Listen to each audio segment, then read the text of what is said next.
কেমন আছেন? অ্যাকচুয়ালি আমি এখন আছি সৌদি আরব। আজকে 1 মাস যাবত সৌদি আরব আসছি। তো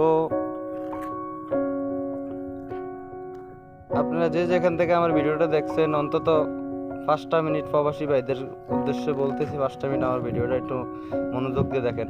অ্যাকচুয়ালি আমি আজকে 1 মাস যাবত আসছি প্রবাসে সৌদি আরব। সৌদি আরব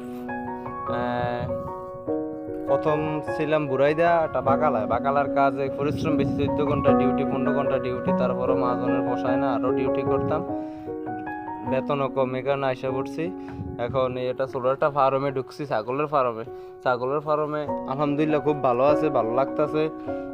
ছাগলের ফার্মের কাজ অত বেশি না, সারাদিনে 4 ঘন্টা কাজ, বাদ বাকি সময় রেস্ট।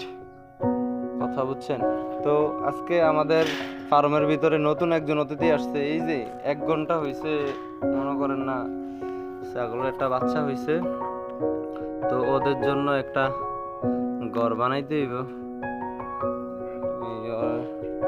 বাচ্চাদের জন্য একটা ঘর বানাইতে হইব, বাচ্চার মার জন্য আলাদা একটা ঘর রাখতে হইব, কারণ ওদের সাথে তো একসাথে এত ছাগলের সাথে রাখা যাইব না, কারণ বুঝেনি তো একটা বাচ্চা যদি ধাক্কা খেয়ে পড়ে যায় তাহলে মারা যাবে।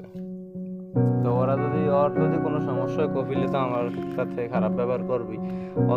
ওদের উসিলে যেহেতু আমার রিজিক, আমার বাবা মা আত্মীয় স্বজন সবাই ওদের উসিলায় খাইব, তো অতএব ওদের যত্ন আমার নিতে হইব। সহবাসী সব ভাইদেরকে বলতেছি, দেখেন সৌদি আরব যারা আসছেন নতুন, তারা অবশ্যই অবৈধ হইবেন না। অবশ্যই যেই কোনো কাজ দিবে মনোযোগ দিয়ে ভাই কাজ করবেন। দেখেন সৌদি আরব কোনো কাজ নাই ভাই, বিশ্বাস করেন, সৌদি আরব কোনো কাজ নাই, কাজের অনেক সংকট, মানুষ বেশি, কাজ নাই। যেই কাজে থাকেন, মহাজনের আন্ডারে কষ্ট দুঃখ থাইকা আকামা কইরা ওই জায়গায় থাকেন, কাজের মূল্যায়ন দেন, যেই কোনো কাজ মূল্যায়ন দিবেন, জীবনে সফলতা আসবে, বুঝছেন ভাই? দেখেন এই যে ছাগলগুলোর সাথে আজকে 4 দিন, ওদের সাথে মনে করেন না আমার পুরাই একবারে ক্লোজ হয়ে গেছে। কি করবো, কিছু করার নেই, চতুর্দিকে সব মরুভূমি, আমি একা একা থাকি, কথা বুঝছেন? খানা দানা সব মাজন আইনা দেয়। মাজন আলহামদুলিল্লাহ খুবই ভালো। আমার যে কফিল খুবই ভালো, মিশুক, সেম বয়সী, আমারই অত বয়স বেশি না। তো দোয়া করি সবাই ভালো থাকবেন। আর আমি এই আমার নতুন অতিথির জন্য একটা ঘর বানাইতেছি, দেখতে থাকুন, সাথে থাকুন। আমি ঘরটা করতেছি, আমি আপনাদেরকে দেখাইতেছি কোন জায়গায় ঘরটা করব।